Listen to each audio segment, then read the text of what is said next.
A informação com credibilidade. De volta por aqui com o nosso Jornal da Xodó, agora 1h32 e a gente segue por aqui com mais informação. Eduardo Carvalho, amanhã é Dia Mundial da Conscientização do Autismo. A ONU, Organização das Nações Unidas, no fim de 2007, definiu todo dia 2 de abril como sendo o Dia Mundial de Conscientização do Autismo, quando cartões postais de todo o planeta se iluminam de azul. Aqui em Sergipe, um dos símbolos desta luta é o jovem André Lucas Braga, que a gente já conhece aqui no Jornal da Xodó, e vai conversar conosco sobre esse dia tão importante, que é amanhã, Dia Mundial de Conscientização do Autismo. André, boa tarde para você. Fica à vontade, prazer enorme sempre falar contigo. Boa tarde, Mário. Boa tarde, Fábio. Prazer todo meu em estar de volta a essa casa. Vamos falar um pouco sobre esse assunto que é de importância assim extrema, principalmente em alguns estados no Nordeste que não tem tanto conhecimento sobre esse assunto, e você representa tão bem e esclarece tão bem. O que é que você acha que já avançou aqui no Brasil, falando sobre autismo, e o que precisa ainda avançar? Seria a comunicação, André Lucas, seria a comunicação, seria expandir mais, levar mais informação sobre esse assunto? Conta pra gente como é que você vê aqui no Brasil a questão do autismo. Perfeito, Mari. Na verdade, a gente tem uma dificuldade muito grande ainda, né, no que tange conhecer de fato o que é o autismo. Talvez se eu fizesse a pergunta em algum estabelecimento e pergunte se alguém sabe o que é autismo, a maioria das pessoas vão saber, mas se a gente fizer uma pergunta direta, essa pessoa ela não vai conseguir definir 2 ou 3 sinais do autismo. E, de fato, não é culpa dessa pessoa, é porque a informação não chega até ela, né?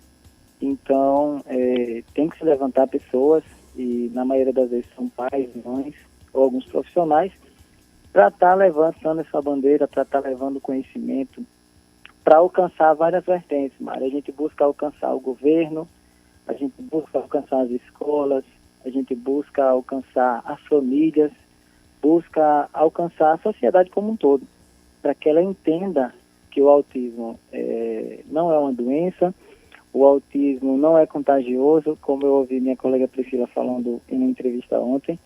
O autismo é um transtorno do neurodesenvolvimento e que precisa urgentemente ser detectado, né? Quanto mais precoce a gente conseguir diagnosticar esse transtorno, existe uma possibilidade de um prognóstico muito impressionante para a criança. Então, a luta é para que a sociedade conheça e para que saiba lidar, e principalmente as famílias tenham um diagnóstico precoce e possam intervir de forma adequada para a criança ter um bom prognóstico. O problema maior, então, seria a falta de comunicação, a falta de conhecimento no assunto, né, André?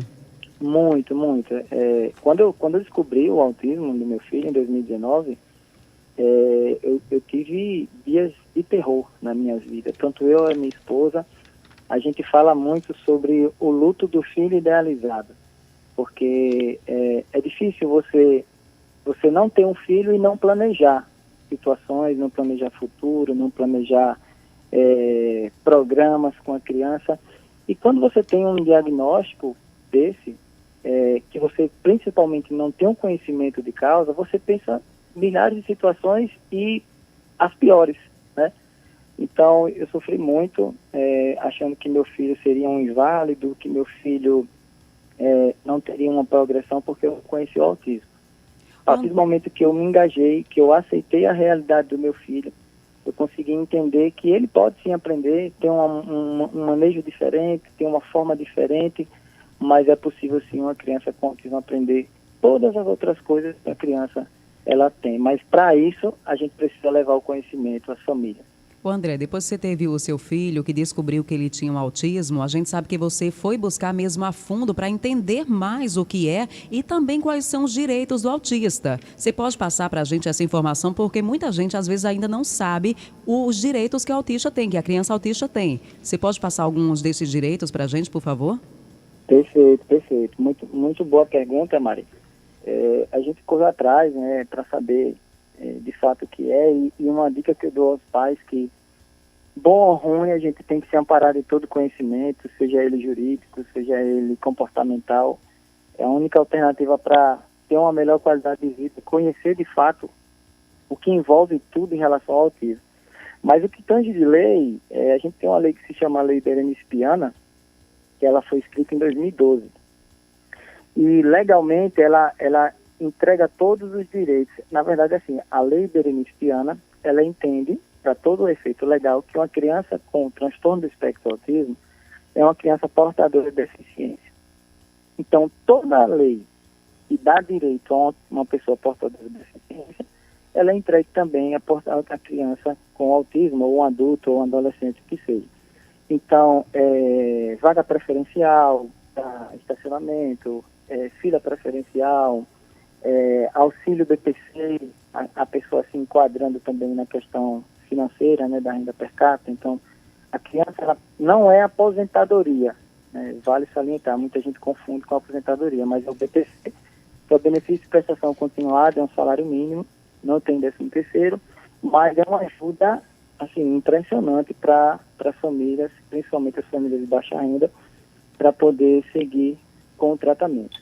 E tantos outros, né? Acesso ao transporte coletivo de forma gratuita. Então, tudo que é entregue a uma criança, a uma pessoa com deficiência, entrega a criança com autismo. Aí tem muita gente que não entende, Mara. A gente vai enfrentar uma fila e o autismo não tem cara, né? O autismo não é um transtorno que você observa, você olha a criança e você enxerga algo já de imediato, né? Então, é difícil ter esse entendimento. Então, quanto mais ignorante a sociedade, mais os olhares tortuosos quando eu enfrento uma fila preferencial. Porque o meu filho, ele não tem uma cara que estampe, ele tem autismo, sabe? Então, a gente tem muita dificuldade com relação a isso, a sociedade desconhece. Os estabelecimentos não cumprem com o dever de colocar o símbolo do autismo nas folhas preferenciais, são muito poucos, aí a gente tem que estar entrando em ação com o Ministério Público cobra.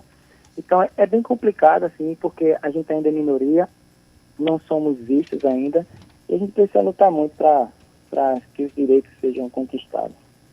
Ô André, outra questão também que merece ser colocada e destacada é a questão das escolas. As escolas terem conhecimento do autismo, os direitos que a criança com autismo tem. Por exemplo, agora em meio à pandemia, tem muitos direitos que o autista tem nas escolas e algumas escolas não aceitam ou não sabem disso. Por exemplo, a criança autista, ela tem dificuldade de ficar com alguma coisa no corpo, por exemplo, um chapéu na cabeça, uma tiara, no caso das meninas. A máscara nessa pandemia agora também, que é algo que a gente sabe que é muito importante, mas que a criança autista tem dificuldade com isso. E algumas escolas não aceitam que a criança vá sem a máscara. Como é que você vê essa situação? É complicado, Mari. A gente precisa de muito cuidado quando a gente vai falar sobre esse assunto. Foi muito importante você salientar, porque o que eu vou falar é com muita propriedade, porque é uma coisa que eu estou vivendo e que, na verdade, eu nunca esperei passar. Por isso que meu filho, ele foi negado o acesso à escola, porque ele não consegue fazer o uso de máscara. Meu filho, ele tem o que chama de transtorno de processamento sensorial. Então, ele não consegue usar boné, ele não consegue usar relógio, ele não consegue usar corrente. A depender da textura da camisa, etiquetas, tudo incomoda ele ao extremo, né? Então, a gente tem uma lei federal que flexibiliza a utilização das máscaras. A gente entende que a gente está num período difícil de pandemia, que a gente deve usar máscara, mas concomitantemente, simultaneamente a isso, o desenvolvimento da criança com autismo na escola, ele se torna algo imprescindível, e a gente tem que aproveitar muito a neuroplasticidade. E aí tem muitas escolas despreparadas, tem muitas escolas que estão negando o acesso das crianças com transtorno do espectro autista. Tem muita escola, Mari, que nega a matrícula de fato, porque alegam não ter capacidade para lidar com a criança, e aí não matriculam, estipulam limites de quantidade para crianças com autismo, e isso aí é algo inadmissível, é algo que não deve acontecer. Legalmente isso é errado. O diretor que fizer isso, ele pode ser julgado e pode pagar uma multa, ou até mesmo ser preso. Isso tem na lei berenistiana. Mas, infelizmente, o que acontece? As escolas negam, os pais se sentem discriminados e frustrados, não têm força para lutar judicialmente e tiram a criança da escola.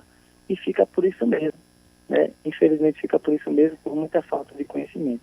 Mas ainda temos muito a trilhar. No que tange a educação, tem também, Mari, a possibilidade da criança ter um AT, que é acompanhante terapêutico. Então, se a criança ela não tem a possibilidade de acompanhar a aula durante o período letivo só com a professora na sala, legalmente a escola tem que bancar e não fazer com que os pais tenham esse custo, bancar um acompanhante terapêutico só para criança.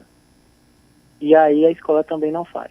Fica procrastinando, fica colocando desculpa, arruma uma briga daqui, arruma uma briga de lá, e o clima fica tão desconfortante que a família faz o quê?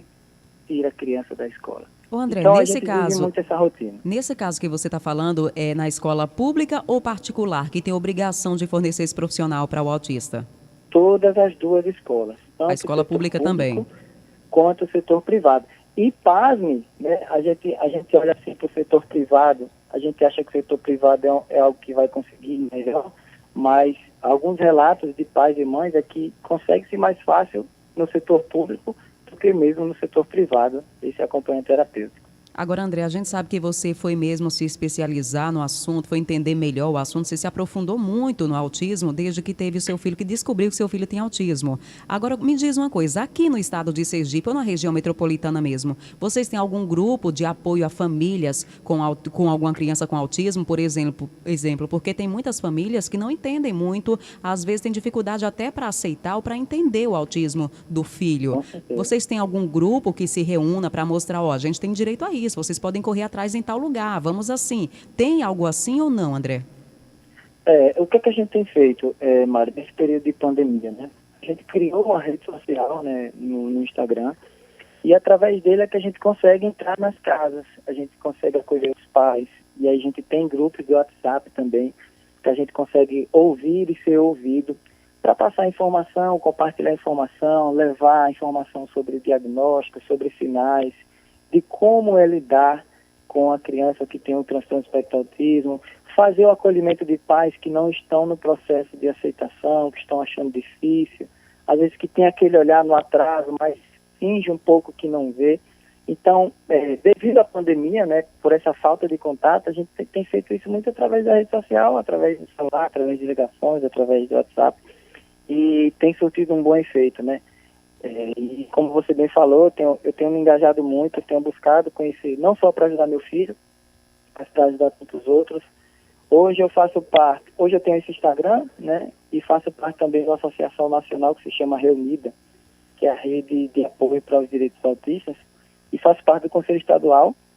Estou como vice-presidente de uma associação agora aqui em Nossa Senhora do Socorro, e com fé em Deus, quando essa pandemia passar, a gente vai conseguir acolher de fato os pais, a gente vai conseguir levar os pais para lá, a gente vai conseguir conversar com os pais e futuramente levar o tratamento gratuito para as crianças. Agora a gente sabe que no dia 2 de abril, André, todo dia 2 de abril, o mundo inteiro levanta essa bandeira, né? Aqui no estado de Sergipe, mais especificamente aí Nossa Senhora do Socorro, que onde é a sua cidade, você sabe se tem algum movimento de apoio amanhã, se vai ter alguma coisa, algum outdoor, alguma coisa desse tipo?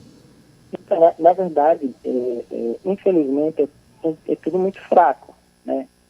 Na lei berenicipiana, ela também dá o dever ao governo, seja ele federal, estadual ou municipal, de fomentar esse assunto, de falar, de levar o conhecimento, de acolher pais, de dar o diagnóstico precoce, e a máquina não funciona, infelizmente. Então, é preciso pais se levantarem. Então, a gente se mobiliza, a gente tem o dia 2, que é o Dia Mundial. Felizmente, tivemos no estado de Sergipe agora. Esse é o primeiro mês, né? Que vai ser comemorado, que é o mês azul. Então, em todo o território estadual é o mês azul. Né? A lei até pede que a Assembleia Legislativa seja colocada em cores azuis. E no nosso município, aqui no Nossa Socorro, nós temos a Semana do Autismo. Que, na verdade, já começou, mas, infelizmente, devido à pandemia, se coloca-se muito empecilho da pandemia e porque não tem muito o que fazer. E aí a gente corre atrás. A gente colocou um outdoor até aqui no conjunto do Marcos Feridores. Pessoal que estiver me ouvindo, que passar, tem um outdoor falando sobre a conscientização do autismo. Eu tenho outros amigos que são pais e terapeutas que espalharam também outdoors aí em Aracaju, na região do Shopping Jardim, Shopping Rio Mar, na Atalaia. Então, o meu pedido é uma simples foto, um simples clique, uma simples filmagenzinha. Se você viu o outdoor, tira foto, compartilha, manda para a família, que eu tenho certeza que pelo menos uma pessoa está passando por uma situação e vai alertar o gatilho para ficar atrás do conhecimento do autismo. André, queremos agradecer mais uma vez a sua participação aqui no Jornal da Xodó, desejar para você e para a sua família muita saúde, que Deus abençoe grandemente, um final de semana abençoado para vocês. Muito obrigada pela participação. Muito obrigado, Marcos. Um abraço.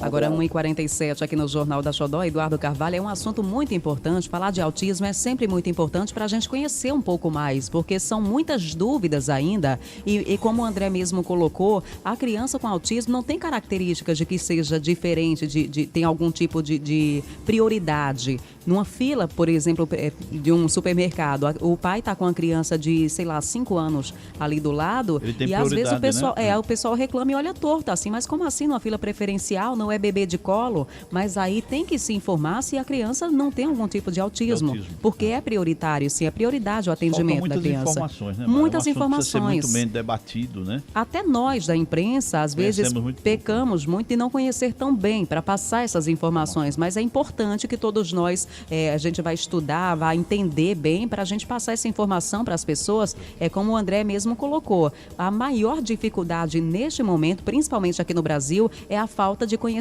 Você vê, ele relatou aqui um problema na escola do filho dele, que a escola não aceitou que a criança ficasse sem máscara. A gente sabe que está na pandemia, é realmente importante o uso de máscara, mas tem que ter um olhar especial e tentar entender o motivo da criança não poder estar usando máscara. A gente vê essa realidade até nas escolas, que são pessoas preparadas para isso, né? Elas rejeitam, né? Qualquer objeto, né?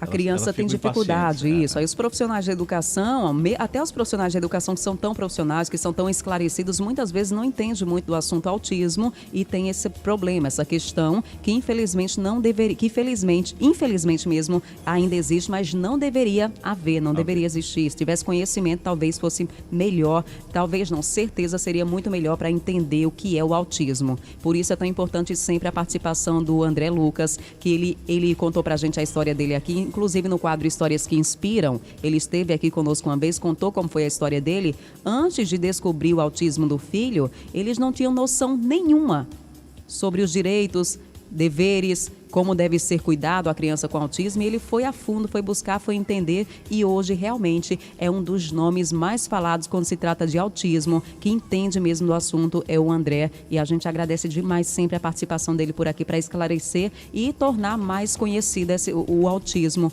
em nosso estado aqui de Sergipe. Agora 1h50